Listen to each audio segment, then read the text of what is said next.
Good evening, everyone, and thank you for joining us this evening to meet three amazing nurse leaders in non-traditional roles. My name is Kathy D'Amico, and I'm the president of the NYU Myers Alumni Board. The Alumni Association represents over 16,000 alumni worldwide that practice in programs in diverse clinical, academic, and administrative settings. We support the alumni community by hosting programs that provide professional development and networking opportunities.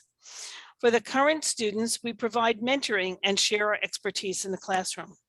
One of the most appealing aspects of nursing is our countless career possibilities, and all those possibilities are available. Our speakers tonight have pioneered new paths in global health, technology, and community health. They will share their journey from serving patients at the bedside to where they are today and how nursing continues to impact their current roles.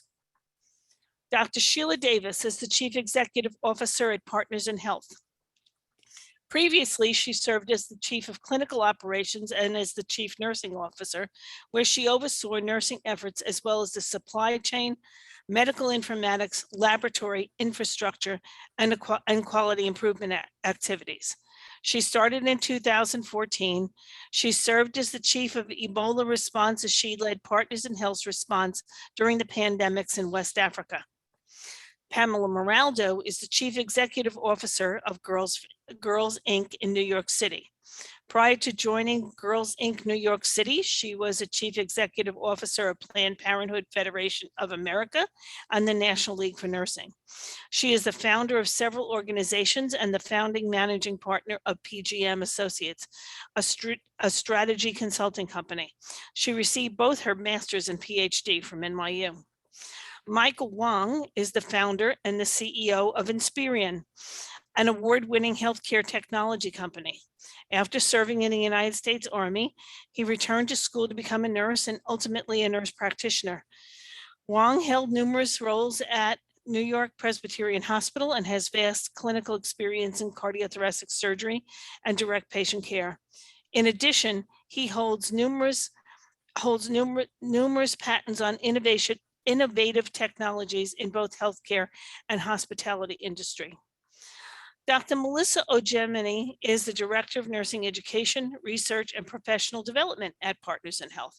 She has over 15 years of clinical bedside experience, having worked domestically in East Africa and in Haiti. Dr. Ogemini has held faculty appointments teaching undergraduate students in clinical, classroom, and simulation activities. She's a member of the NYU Alumni Board and will serve as the moderator for tonight's panel. On to you, Melissa. Thank you so much, Kathy, for that introduction, and welcome to all the panelists and all the attendees that are here tonight. Thank you for joining us. I think we're going to start with the first question here tonight, and Michael, I'm going to open it up to you to kind of be the first to respond, and then Sheila and Pam, please join in. The first question being, tell us really the story about how you made the leap from nursing into a non-traditional role. And Michael, I'm going to turn it over to you first. Sure, thank you, Melissa. For me, it was about exploring ways where I can impact more than just the patient who was in front of me at a time. To be able to have a much more vast impact in terms of putting something in the hands of healthcare providers that can empower them to do more for patients and to do it more effectively and in a more fulfilling manner. That was what propelled me to develop technology and to be able to create a company where frontline caregivers get to work side by side with technologists to create something that we would enjoy using and something that we would think it's impactful.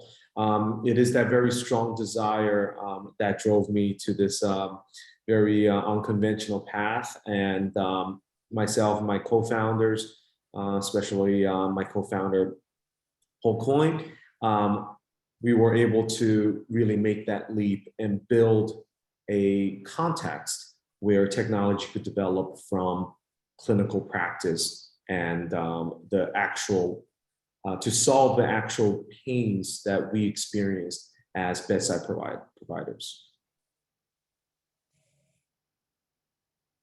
Could you speak just a little bit before I turn it over to you, Pam or Sheila, a little bit just about, I guess, some of those steps that went from, being a bedside provider and then moving on now to, being in the tech space or being in a different space from there. What did that pathway kind of look like a little bit from being, your 312s, 7A to 7P kind of shift, and then, you're in a completely different space now, but still bringing in that knowledge and that expertise that you have, but using it in a different capacity?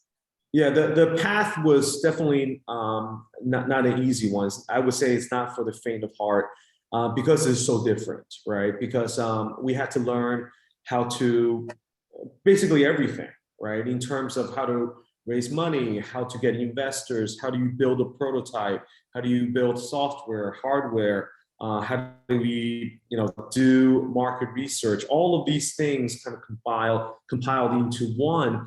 But for me, I was very fortunate because I had an institution I was working in at the time, New York Presbyterian Hospital, who really, in many ways, really embraced this concept of innovation. I have to name one person who was the CNO of my hospital at the time. Her name is Courtney Vos. We actually went up the chain in terms of pitching our initial idea of this thing we wanted to create. So it went from my nurse manager, actually it went from my 2 charge nurses, and then to my manager, and then to the director, and then to the CNO, and then all the way up to the highest level leadership. And all along the way, they cheered us on. They were the ones that are cheerleaders, and they really believed in our vision. So that was the very beginning part of it. And then came the parts where we had to raise money. We have to develop our prototypes and then entry into the market. And now our technology is used all across the United States in hospitals as well as nursing homes. And then how do you commercialize from there, right? So it was an incredible journey, but I really think that initial step of having our fellow nurses and fellow clinicians in leadership that really championed us.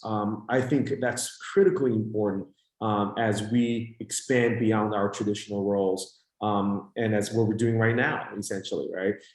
So that's kind of how it came. One day we'll write a book about it, and it will be a very entertaining story. That's a good story. Thank you. Pam, do you want to go next? Sure. For me, there was no leap into non-traditional anything. For me, it would have been a miracle had I not gone the non-traditional route, because I studied with a woman named Martha Rogers. You probably have heard of her. And she's iconic. And she was very, I think, ahead of her time. So Martha Rogers had a very different view of the world. She had no use for the medical model. She used to tell us to stay out of hospitals as a nurse, and definitely stay out of a hospital if you're sick. And she made no bones about it. So I'll never forget, it's a good story. You didn't take Martha's class right away, but as you advanced, you had her class. And we had to write a story about somebody was sick, how we approached it, as a nurse. Well, we got the papers back and everybody failed. Everybody in the class. Why? Because we talked about cause and effect. Because germ A or situation A caused the disease. She did not believe in that. She thought it was too linear, too simplistic. And actually, I grew up thinking the same thing myself. I remember being 13 or 14 thinking, this medical model is awful narrow. A lot of stuff it doesn't factor in. It has to do with your health. I mean, even as a teenager, I knew that. So Martha would say, it's not about causing disease. it's about everybody's an energy field, and it's about your patterns of energy stemming from your thoughts, your beliefs, your environment, which now we know to be true. Her theory was a little bit general system theory, a little bit Kurt Lewin's field theory, little bit David Bohm, which was a student of Einstein, and this guy Carl Pribram, and the holographic universe. The holographic universe is a very sophisticated, important concept, which means to say your senses perceive a reality, but it's not the reality. Well, Martha was teaching that back in those days.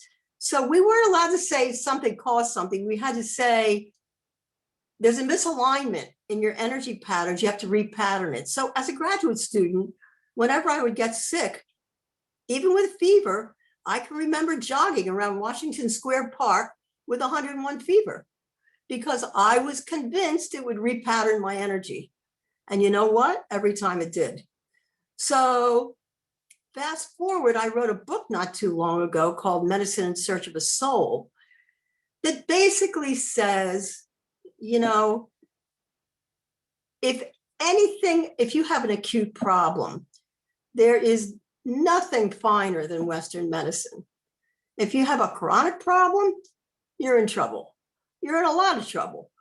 And I think that there are major elements of Martha's theory that would lend itself. And, you know, I identified some in my book, but that would address the problems that we're having with chronic illness. So I worked in open heart surgery for a few years because I was going to teach and maybe do a little therapy.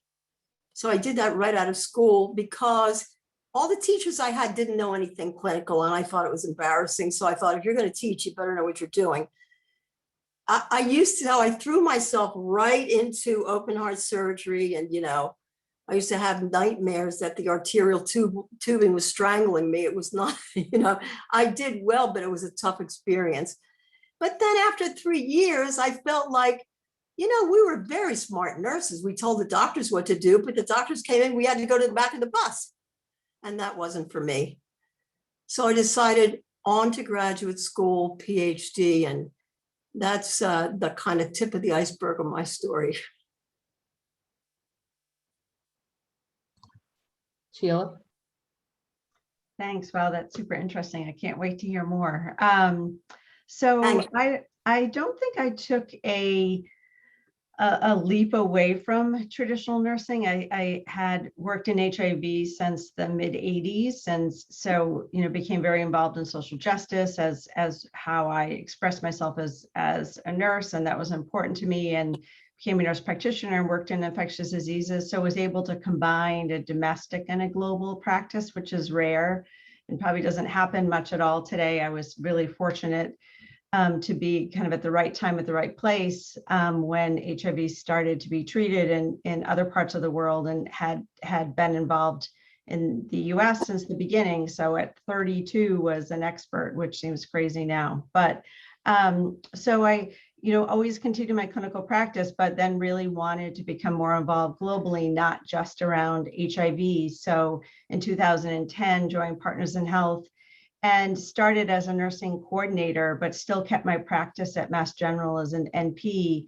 and, you know, continued to work within PIH, and PIH did not have a nursing program, so had to really struggle somewhat in a kind of physician-centric setting, affiliated with Harvard, which does not have a nursing school, to kind of show the importance of nursing. And it wasn't my efforts, it was the efforts of what was already happening at all of our sites around the world, where we had amazing nurses, but nobody was really illuminating them.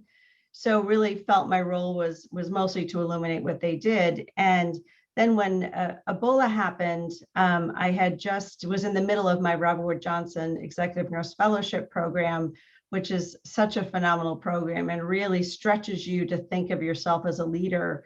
So threw my hat in the ring to say, I can lead this response in West Africa.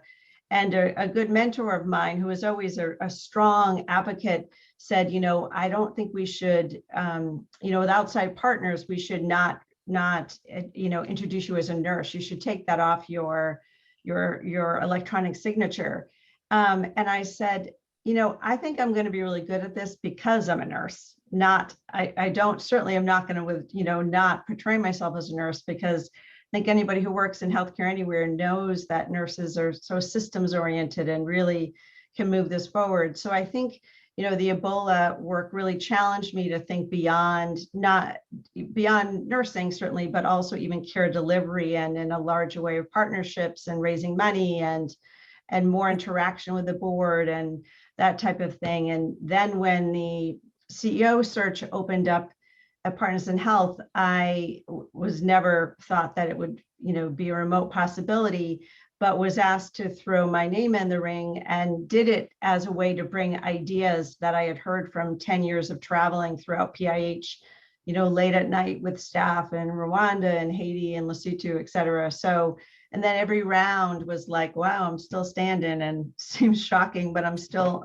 here. And, I think throughout my interview process, very much talked about shared leadership structures and really giving voice to our care delivery sites, and I think was something that was deemed as an important next step for PIH. So I still very much talk about nursing in my role, and really try to promote that. I think I'm a beginning but good CEO because of being a nurse and thinking strategically like a nurse. So I think it's interesting, and hopefully we'll all, make sure that we don't drop our designation as a nurse, and how we're centered and where our home is in that sense, because I do think that allows us to do so many things non-traditionally and thrive. Well said. Sheila, I just wanted to kind of, you had a really great segue into this next question. And so you kind of hinted at it a little bit with your current response, but what are some of the skills that you really felt that you were able to develop as a nurse that really transferred well in your current CEO role? And also, I would even extend that to say, as you were also rising up within that ladder, that transferred well, that transferable skill set. I think that I was always very good at forming relationships. And I feel that I had a lot of support from people because I listened more than I talk, and I still listen more than I talk. I try to, at least. And I think you learn that as a nurse, that really, your job is to really listen and amplify other people's voices, whether it's a patient or, an entire nursing staff, et cetera. So I think listening and being able to, build strong sense of community and team, I think was important.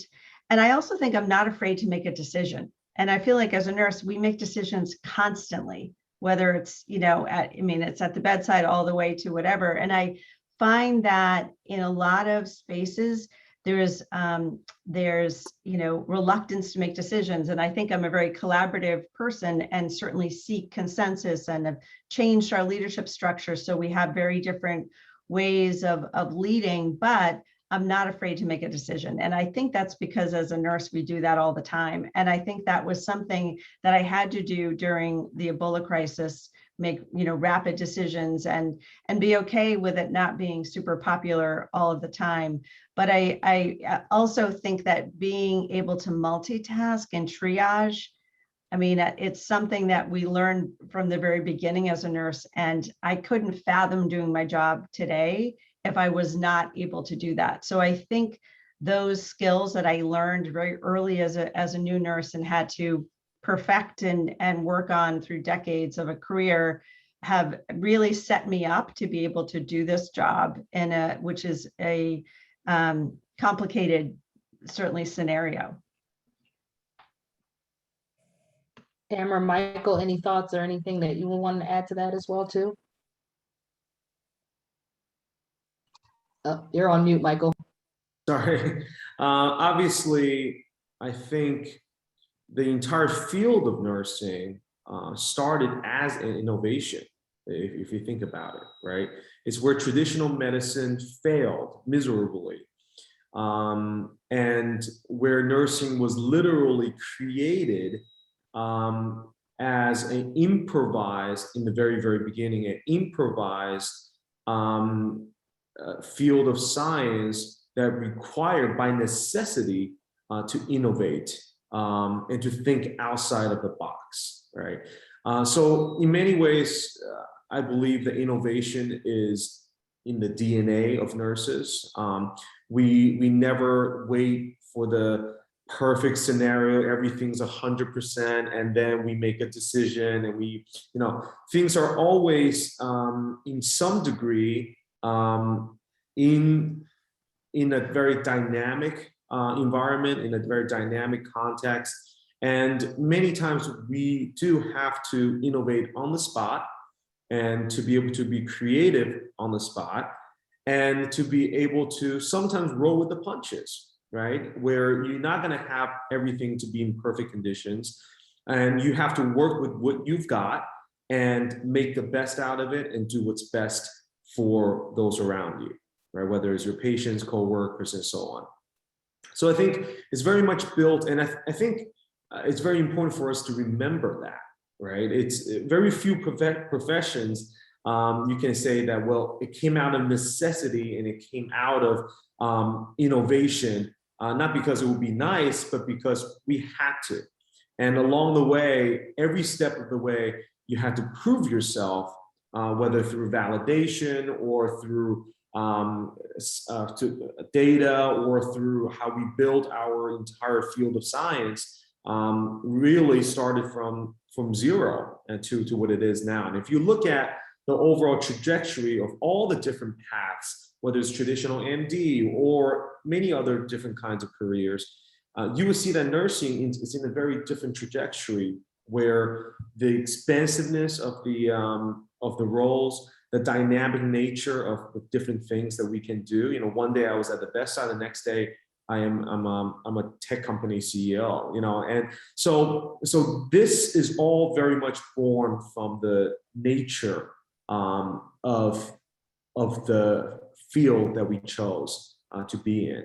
And I many times question, if I were in traditional medicine, would I have been able to do this? Or would that context, would it give me that room to grow, to want to do it? So I think it's very important that innovation, creativity, and ability to be able to improvise on the spot really are some of very, very powerful tools that we've developed, and allows myself to be an effective leader and in leading a tech company. Excellent points, excellent points. The only thing I would add, for me, I think, Sheila hit the nail on the head in terms of, setting priorities. And really, as nurses, you develop a deep and abiding understanding of human nature. You're with people during the most poignant, vitally important life or death times in their lives, and you see human nature at its most raw and at its best. Yeah. And those, I think back to many, many, many times of those learning experiences that have been applicable. Still, because I'm a nurse, somebody's dying, somebody's sick, they still call me because I know what to do. You don't forget that stuff. And the other thing that's really important that I use in management all the time is empathy. I think empathy is vital with patients, and, obviously, and it's an important management tool as well. Absolutely. Well said, Pamela. Thanks. This next question here is going to focus a little bit about the educational preparedness that we have of our nurses. And it's a two-part question. The first part of it, Michael, if you can lead us off, would be, what do you think was the most helpful? What was most helpful about your nursing education, whether it be undergrad or graduate per se? To me, it was particularly evolved around the opportunity that my school created in being able to meet my co-founder, Paul Coyne. We were in the same class together. We used to study together. And it really shaped our lives in ways that we couldn't imagine at the time. So, you know, having that atmosphere where you go through these difficult and challenges through school and so on, but having that context to be able to have dialogue and to be able to, after graduate, to think back and say, you know what, I really want to do this. And one person popped in my head, and it was Paul. And that connection that we had, and that co-innovation spirit that we had, to be really not doubting ourselves and just go for it.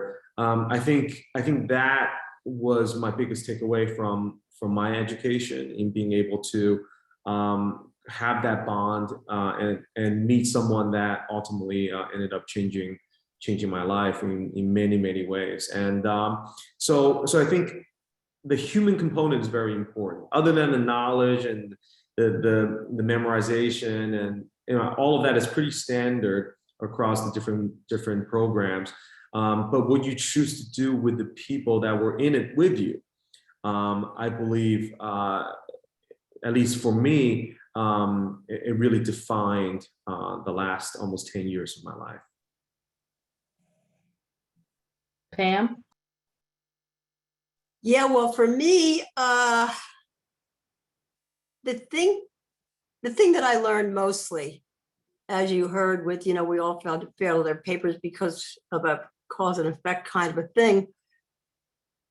We learned to think out of the box, and we learned all about the beginnings of quantum physics and its relationship, the relationship between consciousness and matter, including dis-ease. And, you know, that still informs my thinking. It informs my work. And personally, I think that's the next real frontier of medicine. Sheila? Yeah. Oh, sorry, Pam. No, I could say more, but it's complicated. You know, this holographic thing, basically what it says is, in terms of consciousness, you're in control, and the physical world is plastic to your thoughts and beliefs. That's the bottom line.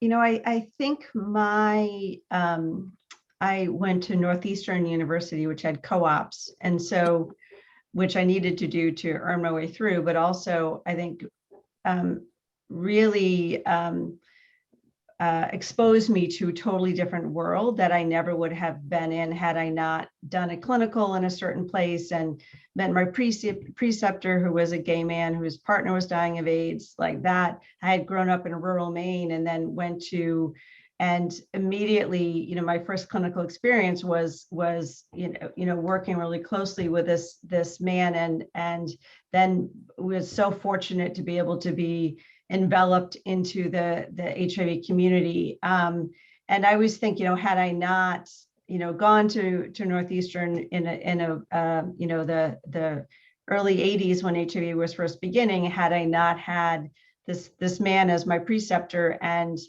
had the gift of being welcomed into the gay community and the HIV community, you know, that I don't know where my life would be now, because it really, you know, my whole career trajectory was shaped by that intervention of meeting him and getting to know him and having my whole world just explode in a different way. So I think, you know, every clinical experience definitely exposed me and taught me different things that as a student you're able to go and learn and soak it all in. And so I think that to me was the most critical part of the education, was that, you know, exposure to different worlds, which and that you're put into it a really intimate way that you normally would not have access to.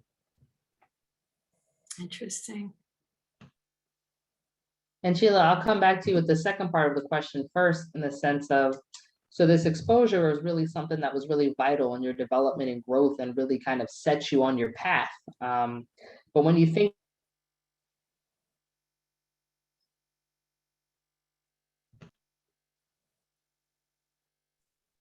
just education as a whole, what would be most helpful to kind of integrate into our current nursing curriculum to really prepare nurses for non-traditional roles? Yeah, you cut out there in the middle, but I think I have the gist of it. I think stretching and encouraging students to stretch and think about, you can still be a nurse and be a CEO. You can still be a nurse and run a ad agency. You can still, and that you bring those experiences with you, and that nursing is really needed in all of these areas. So clinicals are so critical to get these core clinical exposures and components. But I also think, it's also important that we are looking at where nursing can have impact far beyond the traditional clinical setting. And you don't necessarily know that that's an option if you've never been exposed to it. That's why things, like tonight are important, because that's really, people can't imagine themselves maybe if they don't see themselves in something that's happening. I also think to push people and to try to fight this, that you're only a nurse if you're at the bedside touching somebody's hand in a warm way, that's kind of what nursing is. And I think I really appreciate what Pamela said at the beginning too, that it's really, nursing is not just in the hospital. And so really exposing and making sure that those opportunities for people to see and to see nursing beyond that, I think is an important part of what education should also contain, because and also seeking out nurses who, there's so many nurses who don't even identify as nurses anymore, and they're still utilizing and are still nurses at the core of their being. So I think that's where schools can also play a role in pushing that and seeking people out and helping them also re-embrace the profession as a whole. This is something I feel really strongly about, and that is somewhere in the curriculum, not an MBA, but we should be teaching nurses about finance. Just the beginnings of finance. I went to a presentation at NYU not too long ago, actually, maybe 5 years, with really, really elegant, the best nurses we have nationally on the stage. They had models of care that were wonderful. They were gerontological models. And I had two parents that were in what are supposed to be the finest nursing homes or rehab, whatever they call them. And if my sister and I weren't nurses and didn't know what to look for, it would have been a disaster. And they were supposed to be, top notch. So afterwards, because I didn't want to embarrass anybody, I said, what you're talking about doesn't exist.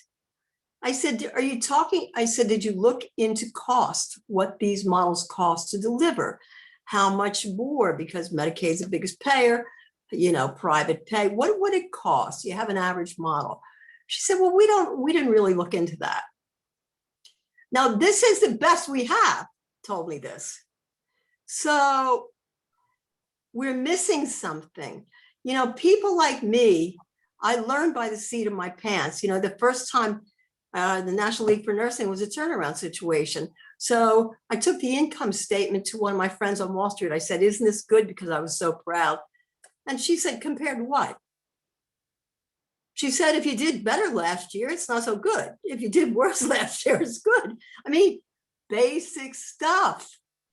And so, Michael, I'm sure you have a lot to say on this, as you do too, Sheila, but I know you too had to learn by the seat of your pants, unless you took separate finance courses. That's a problem, because with innovation, you need financial capabilities. Pamela, I really wholeheartedly support what you just said. It's along the line of what I was thinking as well, is believe it or not, we all know this, healthcare and the entire world that surrounds us, it's a business. Every hospital is a business, right? Medicare, Medicaid, you name it, whatever it is there's a dollar amount and there's an economics behind it, right? But to extend even further than just understanding finances, finance is a tool in your toolbox that allow you to execute, right? I think nurses and all across different fields, people have a lot of different ideas, right? But in order to actually materialize those ideas from essentially neurological signals in your own dome to things that can actually impact the world, to know that if you push on this end, something else will come out of the other end. That execution requires a variety of tools, right? And finance, I think, is at the very foundational part of it. Doesn't mean you need to understand the economic theories of the global economy and all of that kind of stuff. No, but even on the very basic level, right? What does it take to execute an idea of yours? And what is the process to go from idea to something that is tangible, right? In your example, Pamela, idea is what you saw those folks present. And it's a beautiful idea, right? But it was completely outside of execution because it is almost a fantasy, if you will, right? So I think in school and in the educational context, if you ask any nurse, every single nurse has an idea of how to improve this, how to improve that, how to do this better, how to do that better. Every single one. And there are an ocean of ideas out there, right?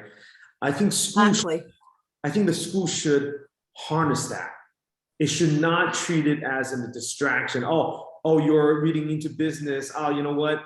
That's a distraction. You really should focus on your, this and that. Really should embrace it and says, you know what? Here are the tools that you can get, that you can learn. You don't have to go get an MBA, right? You can learn anything on your own. You can look at, that's what we did. We looked on YouTube, like, how do you raise money? And literally we typed in on Google, how do you raise money to? I know, I did it too. Right? What is, how is this structured? Every single thing. I think the mentality of teaching students that if you have the will and if you have the determination, you can learn it. You can find the answers to your questions, and they will arm you with the ability to be able to execute your idea. Idea by itself is very limited.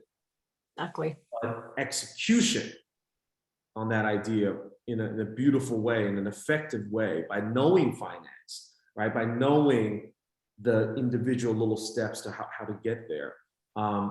That is critical. And I think that, I believe, is what will ultimately propel this profession, not only something kind of on the sidelines, but at the forefront, at the very, very center of innovation and what drives improvements in this field. I truly believe. Couldn't agree more.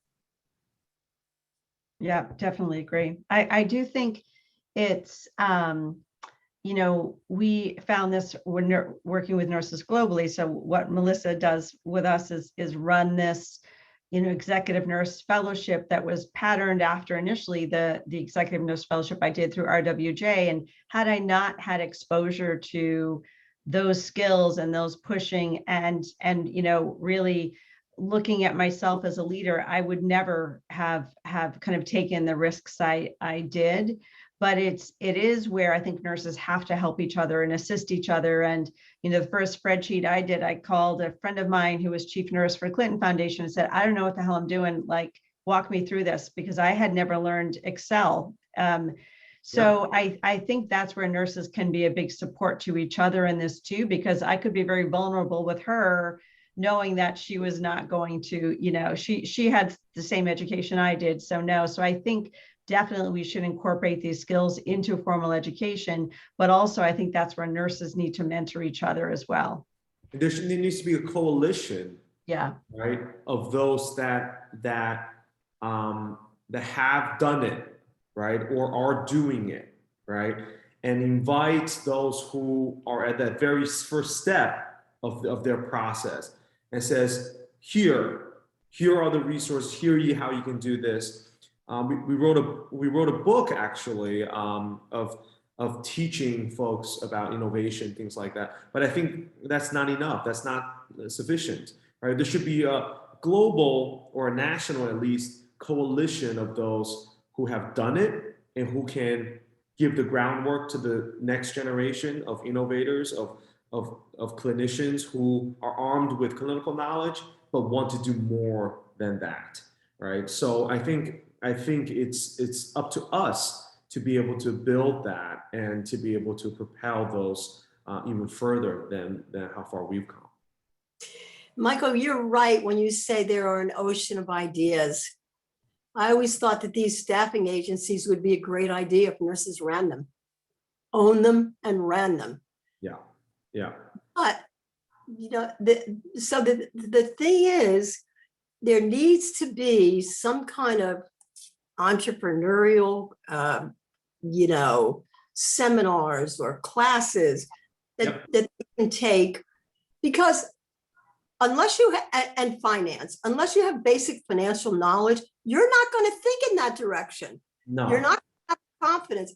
You know, people like us, maybe, okay, we broke the mold and we did what we had to do and watched YouTube or whatever. But the average nurse is not going to go there unless she's armed with a certain amount of knowledge. She won't feel confident, or he won't feel. Matter of fact, I think most people are intimidated by it, rightfully so, right? Because the educational structure has kind of guided them in a different direction, right? If nursing school, imagine, and I don't know if this exists, but imagine nursing program that had an entrepreneurial program, right? That had a real innovation lab where we invite, you know, robotics experts, software experts, marketing experts to come in. And, you know, maybe it has nothing to do with physiology, maybe it has nothing to do with pharmacology or anything like that, but it gives you that seed of the idea of how do I take this and figure out the steps in between in order to make it happen, right? And for the educational program to say, not only is it okay, but you ought to do this. It's in our DNA, right? We ought to do it, and we have to do it, because who else better to do it than those who are at the very front lines of care, right? Exactly. You know, these ideas and these products and these commercialization should not come from a boardroom. It should not come from, you know, somewhere where, you know, engineers thought of this thing and then try to work backwards and say, oh, well, we have this thing. How do we, you know, treat patients with this thing, try to work completely backwards, right? Those kind of products we see every day, and they never really work very well, right? Instead, start from the very front lines, right? And arm them with the ideas and the capability and the tools. Let them carry it all the way through. I guarantee you that product, that technology, that program, that's going to have a soul to it that is going to look very, very different from something that's artificially created. I think there's Thank no you, question guys. you're right. Yeah. Absolutely. And I think just very quickly, so two kind of follow-up thoughts. One thing that I would maybe add to that is, in addition to the innovation piece, is, and the finance piece, is really thinking about the networking piece. You are only as powerful as your network. So I think there were many themes across the board that you guys have talked about, you know, building relationships, planting those seeds, and really exposure. And I would really just continue to just add that network piece, being able to just network and introduce yourself, and be just those little finite pieces as well too, that, you know, oftentimes you're not taught that. You don't really necessarily know how to present yourself, from dress or articulation or a handshake and things of that sort. And that's another piece, I think. And for the people that are attending as well too, I would definitely hone in. If you are affiliated or with the university, utilize that network, because you don't realize how powerful that is until you are outside of that network. And now you're trying to kind of build and bridge those gaps as well too. So definitely thinking about network. Just very quickly, if you guys could, before going to the last question, because I want to capitalize on this, mentioning things such as finance. We had someone in the chat that basically said, where do I get some of these resources? So to the panelists, really quickly, I'm just thinking in my, on top of my head, what would be maybe 3 places or 3 things that you would recommend folks to do who are looking to equip themselves with these tools? I know YouTube was mentioned, but are there other resources free, and maybe some that are inexpensive, or a full-blown MBA? What would be some of the things that you would recommend for a starter to kind of start to whet their appetite when they're thinking about, how do I start to build my toolkit? Well, it depends what kind of finance you're talking about, but what you need for an entrepreneur is different than you need for a CEO. And That's right. but I think YouTube is a good place to start. But for me, I was teaching at Columbia, so I took courses in finance at Columbia. So I think that there's no getting around some basic education unless you have enough discipline. It's all on the internet if you want to learn it. It's all out there. It's literally all out there and for free. Honestly, I actually don't think a traditional MBA is the right fit for a lot of us, because they kind of do a carpet bombing approach where they just teach you everything, and then you'll be able to figure out which ones actually apply to you. Versus if you self-learn, you can specifically zero in on, okay, how do I raise seed money, right? And literally you will type that in Google and you will sift through all of the resources. And from there, you ask other people, you engage with other people. Melissa, what you said about network, reaching out to someone who's done it, right? And honestly, when I say we knew zero about any of this, we knew zero about any of this, right? Like, and every single step, there have been aha moments where you're like, oh, so that's what it's called. Oh, I remember the first time somebody told me, oh, by the way, do you have a deck ready? And I was like, what's a deck? What the heck is a deck? Right? That's just the most, I vividly remember that. So, literally, it's okay to not know. It's okay as long as you have the will to look for it and be resourceful. There's no, if you're resourceful, you can find anything these days, learn a little bit along the way. I think literally everything's on the internet. You can find everything. If you tell me there's something you cannot find because it's so hidden away, I'll be very, very shocked. I think there are all those moments where there's downtime during a shift and so on. How many people are doing shopping? How many people are just going through Instagram or whatever? Those are the best times where you should look for your questions and really be resourceful. And if you just make one little answer a day, find one little answer a day, that essentially will allow you to accumulate where you eventually become an expert in it.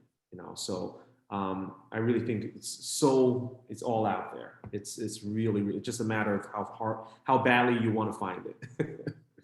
I'll just add one thing. I totally agree with what's been said, is you also finding partners. I think Michael talked about having this synergy with somebody, and there's no way you can be an expert in everything. So I think, not having a huge, 12 people, but I think if you have 1 or 2 key people that I surround myself with some key people in certain areas, because I knew that finance was not my expertise, and nor did I really want it to be. I certainly spent a lot of my time worrying about money, raising money, doing things like that.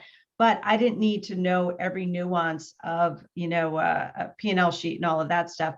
But I found really smart people who I trust, who I also elevated when I got elevated, and was who I'm able to say, you know, like, and we have each other's backs. And before every finance committee, she goes over every slide with me one-on-one, because I'll say, okay, because we're all venture capitalists on our finance committee, et cetera. And I know that I could spend 24 hours a day studying that, and I'm not going to get the nuances, but she'll give me a cheat sheet and say, on this slide, and this is the key area. And I'm very open about that in saying, like, I need her to help me do that.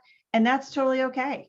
And that's as leaders, there's a million things floating around. And for me to spend 24 hours a day learning that is not the best use of my time. But I need to know enough to know whether I can trust this and know what questions to ask. Yeah, and the beautiful part is you will be at a position to surround yourselves with those people, with those expertise, right? Yep. And it was a finance question, I go to this guy, right? If it is an operational question, I go to this girl, right? No matter what it is, our job is to be able to surround ourselves with people who are much smarter than us, who are much more capable, and the key word is specialized, because your job as a CEO or a leader is not to specializing everything. That will be extremely poor allocation of resources, right? But you know exactly who to go to for the specific things that you need answers that will allow you to make the best decisions. Yeah. Just our final question before we open it up to some of the attendees is, what advice do you have for nurses looking to move into a non-traditional role? Well, I would say make sure you have the right skills. Finance is going to be one of them probably. But beside that, I think that society is truly blessed to have nurses. And I think in a lot of ways, nursing is like law, in that it's a good foundation, good preparation for whatever you might want to do in life. So I would strongly encourage it if all the other skills and the motivations and the knowledge are there. I think we need more nurses in, positions like Michael's, running their own businesses, making a difference, using technology, disruptors, because healthcare, every year we say can't get worse and it does. And so I think we need people that are truly innovators, that really do things differently, and truly, every hospital says we're patient-centered, we're patient-centered. It's kind of a joke. Patient-centeredness has got to be the mantra going forward. And you need innovation, new businesses, new initiatives to do that. Well, thank you, Pamela. I really appreciate that. I think overall, you have to have a sense of complete fearlessness, right? To not give a damn about how things were, how things are, how certain people think things should be, right? Yeah. If you follow that, you will never, you'll be so scared, you'll be so afraid. And there's so many times where we looked into the abyss. It was just complete darkness. It's unventured territory. And we're still very much in uncharted waters, right? In many ways. Looking back on it, if we were in many ways, I guess, sane, right? like every normal way of looking at things, we would have said, there's no way, right? There's absolutely no way. It's too risky. It's too many people that's going to say no to this and so on. I think the underlying requirement has to be a sense of, you just say, you know what, screw it. We're going to do this. I'm going to do this. And I'd rather die than fail. And we will make this happen. Come hell or high water, I am all in. I am all in. All my chips are on the table. I'm all in. Yeah. And that's how important this is to me. And this is how I want to leave my legacy, my little piece of legacy on this world. And anything less than that would be a waste of my time. Exactly. That's really Yeah. how you feel. You have to have that complete fearlessness and lead that way as well. And don't ask anyone else to do something you're not willing to do, right? If you're not willing to jump in first with no parachute and try to figure out a parachute on the way down, no one else is going to jump after you. Right? And I'm so, Sheila, the incredible accomplishment you've done, and the things that other people have never done before, and Pamela, you as well. You had to have that. Some people say, you know what, ignorance in some ways allows you to be fearless as well, right? Stay hungry. I turned around an organization when I was barely 35. I no more knew what I was doing than fly to the moon. However, what I knew was people. Yes. And I knew not to ask somebody to do something I wasn't willing to do, which is what I said. Basic. That's right. Yeah, I totally, and I also think, yeah, it's being, putting yourself out there and being vulnerable and taking risks, knowing that you may ask to lead the Ebola response and they say no. And then what happens, and so part of it is you have to kind of have tough skin to know that there's going to be, some who will say a nurse of a CEO of a 20,000 person NGO, like that's not going to ever happen. And nurses don't have that kind of power globally. But I think it's also knowing that I thought things could be better for all the patients we work with, all the people we work with. And I thought, and it was bringing not just my thoughts, but so many thoughts of so many people for so long. And I thought this can be better. So I have to take a risk to try to make things better.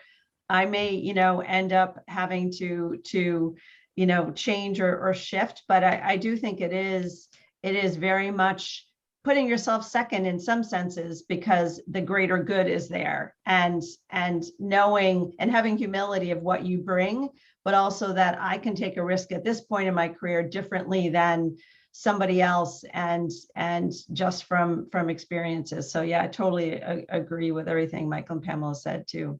And make no mistake, it's better for me to say it now than just be as blatant as possible. You will get your teeth kicked in. Yeah. Will absolutely get the crap kicked out of you, right? No question. No questions about that's not an if. It's just how many times, how badly do you get it, right? But the key part, everyone, and I'm sure Sheila and Pamela and everyone agrees with me, it's after you get your teeth kicked in, you get up again, right? It says, you know what? I'm just gonna keep going. No matter what, I'm just gonna keep going, right? You can kick me down all you want, but it's my decision to get back up and to do it again, right? So with that expectation in mind, you already know there will be tough times, there'll be hard times, there'll be impossible times, right? But you already have the mentality that says the result of those is going to end every single time with me getting up, and then nothing will stand in your way, and you will work through any difficulty that you have. And if you're not getting your teeth kicked in, honestly, I think you're not doing something that's challenging enough. That's worth doing, because anything remotely worth doing, you will, by definition, be beat on, and you will, to a certain degree, suffer the pain. Words were never spoken. And I think if Janet's listening, we should do another panel on war stories. That would be a good one. Oh, that's another book. Pamela, let's do another book. Good idea. I just had, thank you guys for all of your thoughts and for sharing all of your experiences. We had one particular question here from one of the attendees that asked, how did you know you were ready to leave your initial areas and pursue these other kind of non-traditional careers that you are are now in? How did you know it was time? Well, you listen to your soul. And I think even if you make the wrong decision, life will take you where you're meant to go. I agree with that. I don't think you're ever ready. Yeah, I agree. I don't think you're, Right, I think if Sheila? you wait till you're ready, it's not going to happen. Yeah, you're like, okay, let me think through this before I jump off, and it would never happen. It would never happen. It's like you're already deep in it, and you're like, oh, I'm in it. Let me figure this out. Yeah. I mean, it's the confidence factor I mentioned before. There's something in you that says, I can do this. Even if you're not prepared. I mean, men have it more than women, Mhm. but obviously women like Kathy and I have it. I mean, Sheila and I have it. And you just step up to the plate and you say, why not me? That's right.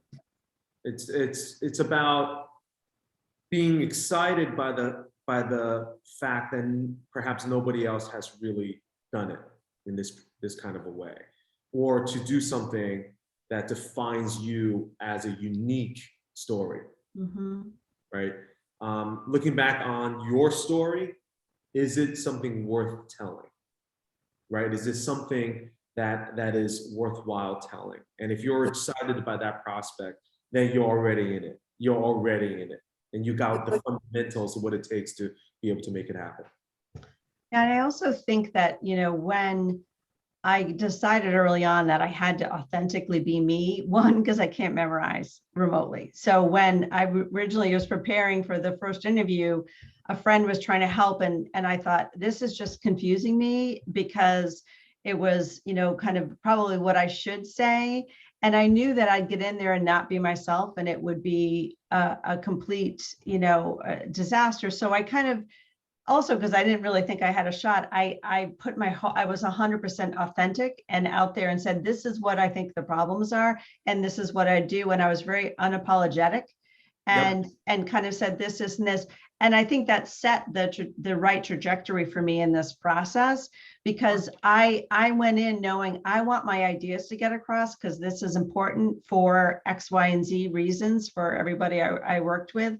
And so I just decided I wasn't going to try to do what I thought they expected a CEO candidate to do. I just needed to approach it the way I approach it.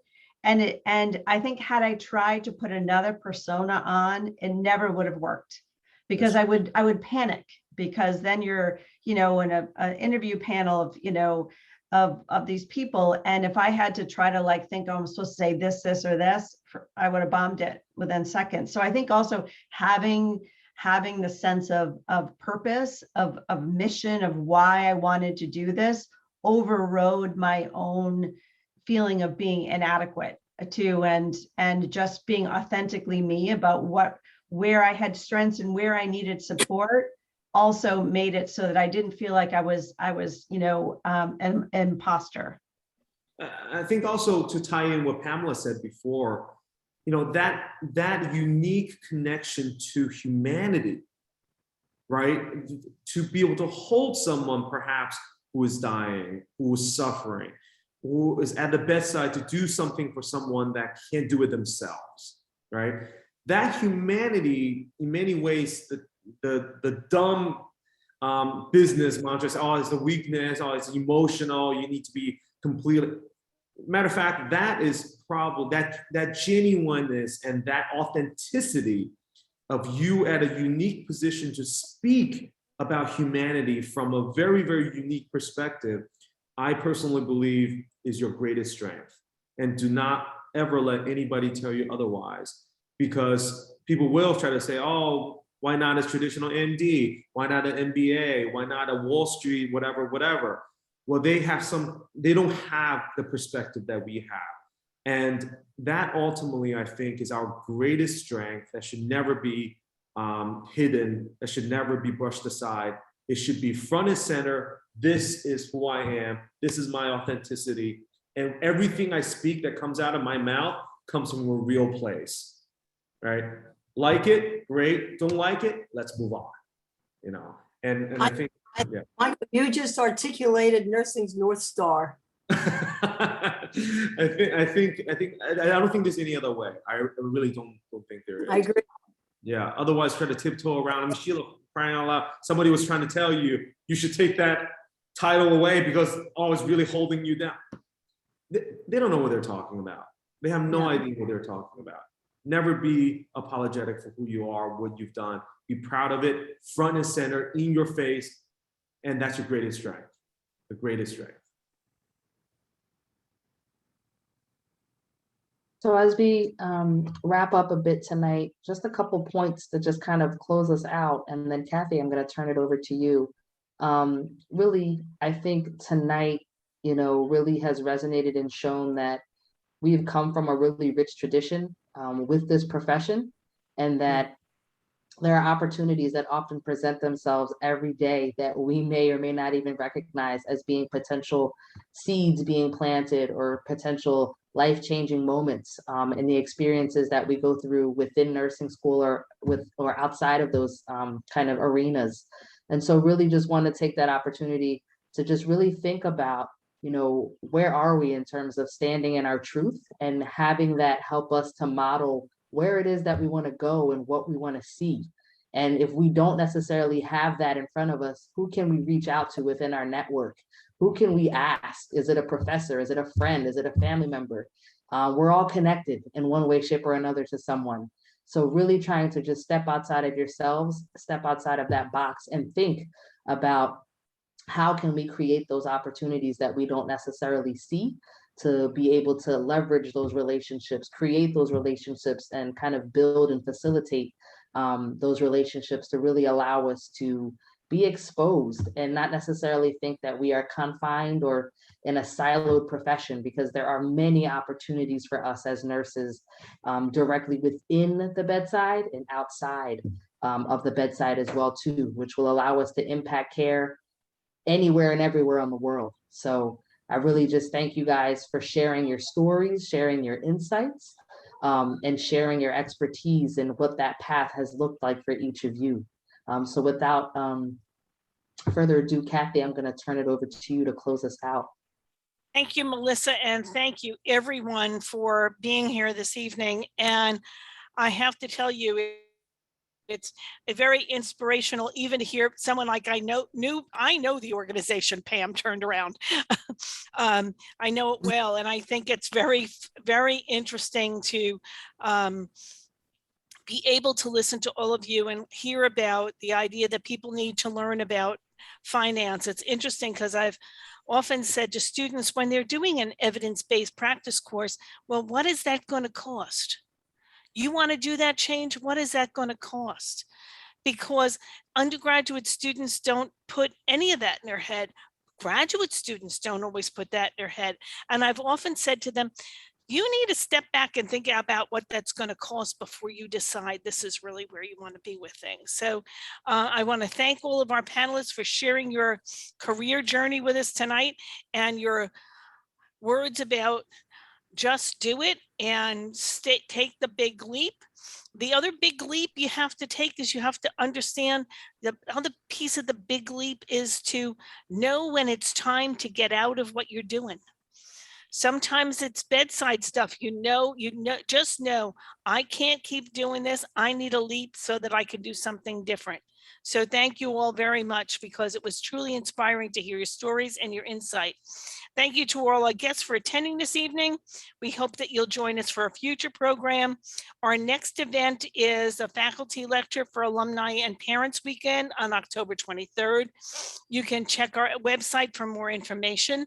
And I want everybody to stay safe and stay happy and keep your masks on. Thank you all. Thank You're you. welcome, Pam. Thank you. Thank you, everyone. Sheila. Thank you, Michael. Thank you, Bye-bye. Melissa. Well, Pamela, Melissa, everyone, thank you. Thank you, guys. Bye. Okay, bye-bye.